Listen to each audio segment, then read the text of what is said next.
Il semble clair que beaucoup en Israël furent dissuadés, découragés de devoir continuer à combattre et de devoir chasser complètement l'ennemi, parce qu'il s'agissait d'une entreprise progressive ou lente.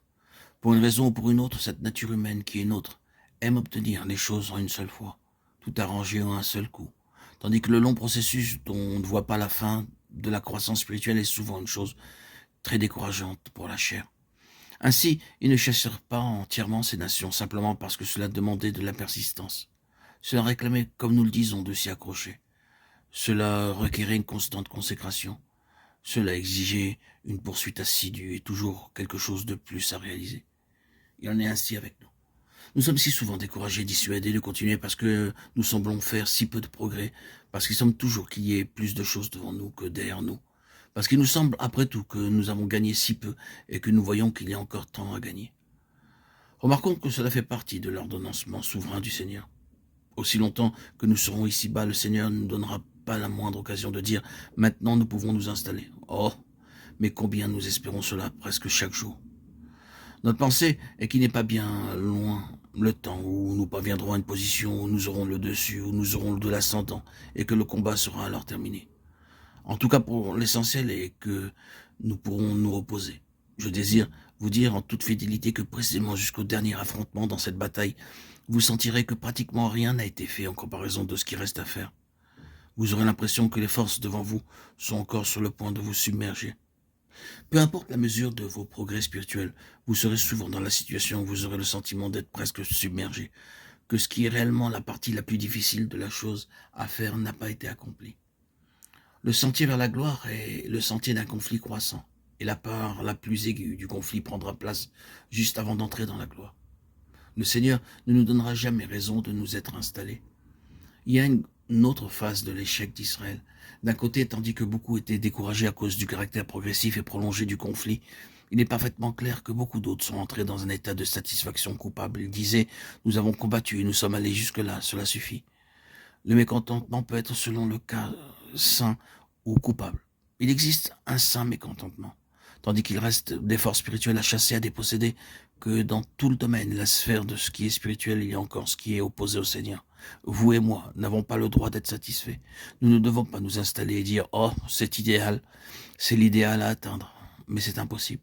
C'est parfaitement bien de voir ce qui devrait être, mais il ne sert à rien d'établir une sorte de conseil de perfection et d'espérer atteindre ce qui est impossible parmi le peuple de Dieu ou dans notre expérience spirituelle.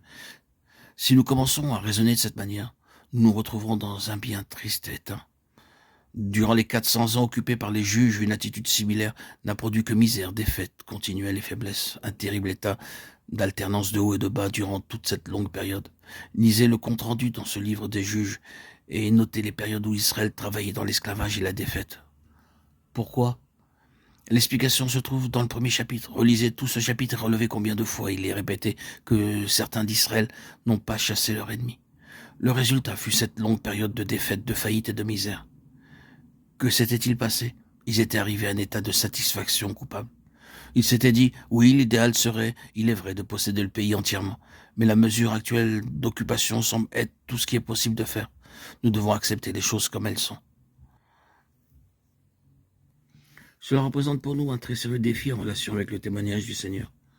Nous jetons un coup d'œil sur le monde aujourd'hui, sur ce que nous appelons le monde chrétien, et nous constatons son état, un état qui est vraiment très semblable à celui du temps des juges. Nous voyons des divisions et des faillites dans ce que nous appelons l'Église. La question est donc celle-ci. Est-il possible d'avoir un témoignage authentique, un plein témoignage, une pleine expression de la pensée du Seigneur ? La réponse qui est si souvent donnée pourrait être énoncée ainsi. Oui, cela est l'idéal. Mais vous vous imposez une tâche impossible si vous essayez de l'entreprendre. Vous feriez mieux d'accepter la situation, de la considérer comme toute en ruine et de vous en accommoder. Êtes-vous satisfait d'une telle réponse ? Moi non. Et j'ai décidé que même si je meurs en essayant, je me donnerai pour obtenir une pleine expression de la pensée du Seigneur. Pour autant qu'il s'agisse de ma propre vie, elle sera répandue jusqu'au bout, afin d'amener son peuple dans la plénitude de sa volonté. Mais je n'accepterai pas cette situation qui, jusqu'à présent, est une situation de pénurie. C'est une chose coupable que de se contenter de cette façon.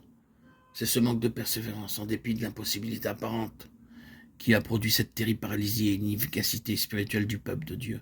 Et cet état de choses est presque mondialement répandu aujourd'hui.